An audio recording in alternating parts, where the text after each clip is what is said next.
يا نبي سلام عليك، يا رسول سلام عليك، يا حبيب سلام عليك، صلوات الله عليك. جی فرمائیے. صاحب ہم نے ایک دیوبندی امام کی ویڈیو دیکھی تھی، اس میں وہ کہہ رہا تھا کہ نہ اعلیٰ حضرت کو فن حدیث میں مہارت نہیں تھی اور نہ اسماء و رجال کا علم تھا. وضاحت. سب سے پہلی تو یہ بات بتائیے کہ آپ نے ویڈیو دیکھی کیوں؟ سمجھ گئے نا؟ یہ تو بالکل ایسی بات ہے کہ میں گڑھے میں کودا اور وہاں مجھے کیل لگ گئی، تو آپ کودے کیوں گڑھے میں؟ سب سے پہلی بات کہ ہمارے علماء نے بے دین بد مذہبوں کی تقریریں سننے سے منع کیا. وجہ کیا ہے؟ جب وہ آپ کے سامنے اپنے عقیدے کو بیان کرنے کے لیے قرآنی آیتیں پڑھیں، حدیثیں پڑھیں، تو آپ تو کہیں گے کہ بھئی ہمارے مولوی غلط کہتے ہیں، تو قرآن اور سنت کے مطابق بات کر رہا. کہ آپ کوئی محدث اعظم پاکستان تھوڑے لگے ہوئے ہیں کہ آپ سمجھ جائیں کہ یہ کہاں ڈنڈی مار رہا، کیا کر رہا، وغیرہ وغیرہ. اور دین کی باتیں نا کبھی کبھی شیطان بھی کرتا ہے. مشکاۃ شریف میں ہے بہت طویل حدیث، حضور علیہ السلام نے زکوٰۃ کے مال پر حضرت ابو ہریرہ رضی اللہ عنہ کو پہرے دار بنایا، اس کی نگرانی کیجیے. ایک شخص چرانے کے لیے آیا، حضرت ابو ہریرہ نے پکڑ لیا. بڑی طویل حدیث. 3 دفعے ایسا ہوا تو تیسری مرتبہ جب پکڑا تو اس چور نے کہا کہ ابو ہریرہ میں تم کو ایسا وظیفہ بتاؤں گا کہ تم رات میں اگر پڑھ لو تو صبح ہونے تک شیطان تمہارے قریب نہیں آئے گا. کہا کہ بتاؤ وظیفہ کیا؟ کہا روز سوتے میں آیت الکرسی پڑھ لیا کرو، صبح ہونے تک شیطان تمہارے قریب نہیں آئے گا. جب حضور علیہ السلام کے سامنے حضرت ابو ہریرہ رضی اللہ عنہ پیش ہوئے تو حضور نے فرمایا کیا ہوا رات کے چور کا؟ حضور سب جانتے تھے. کہا حضور میں نے پکڑ لیا تھا اور میرا ارادہ تو تھا کہ آپ کے پاس لے آؤں، مگر وہ معذرت کرنے لگا، چھوٹے چھوٹے بچے ہیں، چھوڑ دو، آئندہ نہیں کروں گا. مجھے رحم آ گیا، میں نے چھوڑ دیا. کیا وظیفہ بتایا؟ اس کا وظیفہ اس نے یہ بتایا کہ رات میں اگر تم یہ پڑھ لو تو صبح ہونے تک شیطان تمہارے قریب نہیں آئے. حضور علیہ السلام ابو ہریرہ تمہیں پتا ہے 3 دن سے تمہارا مخاطب کون تھا؟ کہا حضور اللہ اس کا رسول بہتر جانے. فرمایا خود شیطان تھا کمبا، لیکن یہ اس نے بات تم سے صحیح بتائی. تو کبھی کبھی شیطان بھی ایسی باتیں کرتا ہے، تو دوسروں کی باتیں سنیں گے تو اپنے دین میں تشکیک پیدا ہوگی کہ شاید ہمارا دین جو ہے اس میں کوئی شبہ ہے، یہ جو آیتیں پڑھ رہا ہے، یہ کر رہا ہے، وہ کر رہا. مرزا غلام احمد بھی تو آیتیں پڑھ کے لوگوں کو سمجھاتا تھا، حدیثیں پڑھ کے لوگوں کو سمجھاتا. اب اس میں کیا ہوتا ہے؟ یہ پورا فن ہے جو پڑھنا پڑتا ہے. کبھی کبھی قرآن مجید کی آیت میں جو ظاہر ہوتا ہے وہ مراد نہیں ہوتی، جو مراد ہے وہ ظاہر نہیں ہوتی. کچھ متشابہات بھی ہیں کہ پھر ہم اس میں حضور علیہ السلام کے اقوال دیکھیں گے، مفسرین کے اقوال دیکھیں گے، تب جانچ پڑتال کے بعد ایک مسئلہ نکلتا. یہ نہیں کہ کوئی آدمی تم سے کہے بھائی کہاں جا رہے ہو؟ کہ نماز کے لیے جا رہا ہوں. تم نے قرآن کی آیت نہ بھائی لا تقربوا الصلاۃ کہ مت جاؤ نماز کے قریب. واہ بھائی یہ تو قرآن کی آیت پڑھ رہا ہے، اور وہ یہ اس نے بتایا نہیں وان تم سکارا، جب نشے کی حالت میں ہو تو مسجد کی طرف مت جانا، نماز نہیں پڑھنا. تو اس طرح کے شکوک اور شبہات پیدا ہوتے ہیں. ایک بات.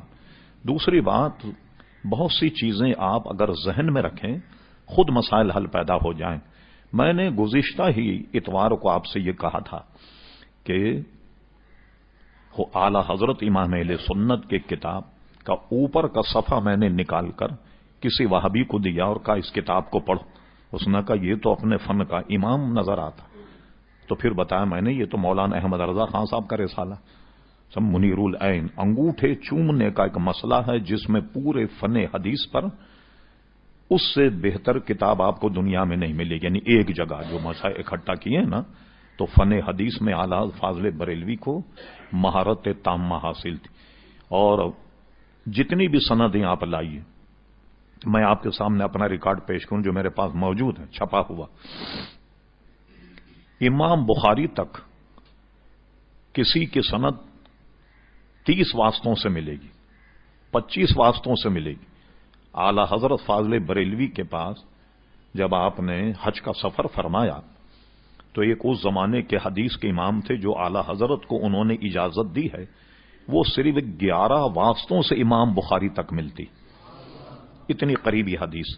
اور ایک حدیث جو اعلی حضرت کی ہے، یہ پورا اس پر رسالہ ہے الاجازہ کے نام سے، ایک اعلی حضرت کی سند وہ ہے کہ جس میں اعلی حضرت نے جن سے سند لی ان سے لے کر امام اعظم ابو حنیفہ، پھر امام اعظم ابو حنیفہ کے استاد حضرت امام حماد شاگرد تھے ابراہیم نخعی، اور ابراہیم نخعی روایت کرتے تھے حضرت اسود اور حضرت علقمہ سے، اور وہ حدیث بیان کرتے ہیں حضرت عبداللہ ابن مسعود سے۔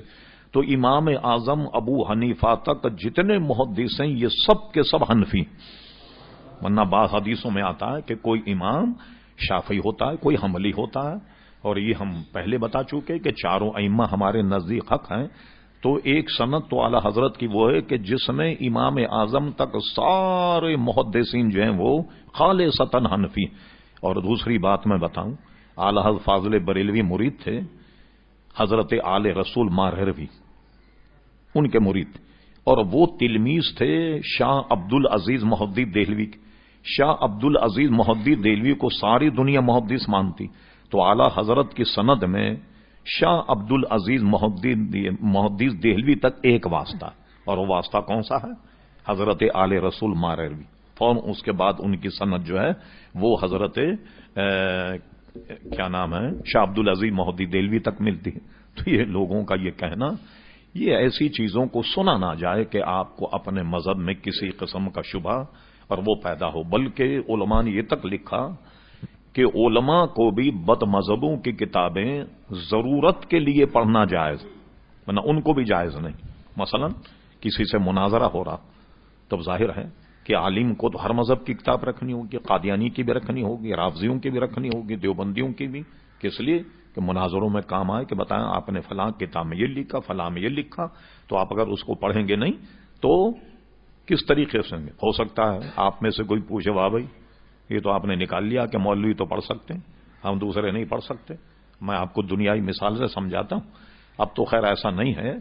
ایک زمانے بسیں چلتی تھی تو باہر لکھا ہوتا تھا چلتی گاڑی میں اترنا چڑھنا منع ہے، لکھا ہوتا تھا، کبھی دیکھا ہوگا آپ؟ نہیں۔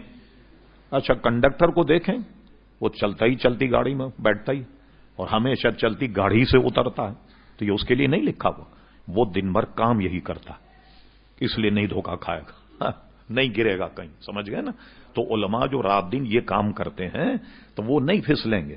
عوام کا خطرہ ہوتا ہے کہ وہ کوئی دیکھ کر کے ایسی چیز پھسل نہ جائے، اس لیے بد مذہبوں کی تقریریں نہ سننی چاہیے اور نہ ان کی کتابیں پڑھنی چاہیے، اور علماء کو بھی بغیر ضرورت کے وہ کتابیں پڑھنی نہیں چاہیے، ضرورت کے لیے ان کے لیے جائز ہے۔ اس لیے میں آپ کو یہی ہے کہ وہ اس نے جو بات کہی وہ تو غلط کہی، مگر آپ کو وہ نہ ان کی تقریر سننی چاہیے پڑھنا چاہیے۔ اب میں اس کی 2-3 مثالیں دیتا ہوں۔ انٹرنیٹ اس وقت جو ہے ایک ظلم عظیم، میں آپ کو بتاتا ہوں چند ویب سائٹیں ایسی ہیں جن کو آپ دیکھیں تو قرآن مجید کے خلاف اتنی بکواس کہ آدمی اس کو دیکھ کر کے شبہ پیدا ہونے لگتا، اور پھر اس کے بعد میں کیا ہوتا کہ ان ویب سائٹوں کو اگر آپ دیکھیں تو اس میں لکھا ہوتا ہے کہ میں نے یہ ویب سائٹ دیکھ کر دین چھوڑ دیا، اسلام چھوڑ دیا، عقیدہ چھوڑ دیا، قرآن مجید چھوڑ دیا پڑھنا وغیرہ، تو اپنی اس میں تعداد بتاتے ہیں کہ اتنے حضرات نے اس ہفتے میں دین اسلام کو چھوڑ دیا وغیرہ وغیرہ۔ تو یہ تو ایک انقلاب برپا ہوا ہے، اور ایک زمانہ تو وہ تھا جب لوگوں کے قابو تھا منطق اور فلسفے والے جو اعتراضات کرتے تھے، ہمارے علماء بہت پریشان ہو ان کے اعتراضات وغیرہ، لیکن اللہ نے امام غزالی، امام رازی جیسوں کو پیدا کیا اور انہیں سب کو ایسے جوابات دے کر کے ساکت کر دیا کہ بعد میں کسی کو بک بک کرنے کی گنجائش ہی نہیں رہی۔ تو اب کیا ہوا؟ اب اس کا مقابلہ آپ کیسے کریں گے؟ کس طرح کریں گے؟ اب ساری دنیا میں ایک ہوا کے ذریعے سے پھیل رہا، کیسے پابندی لگائیں؟ جس کا جی چاہے جو جی چاہے ڈال دے، جس کو چاہے گالیاں دے دے، جو چاہے وہ کرے۔ تو اب یہ تو ہمارا کام یہ ہے کہ بالکل اس کے قریب نہ جائیں اور اپنے ایمان، اپنے اسلام کی حفاظت کریں۔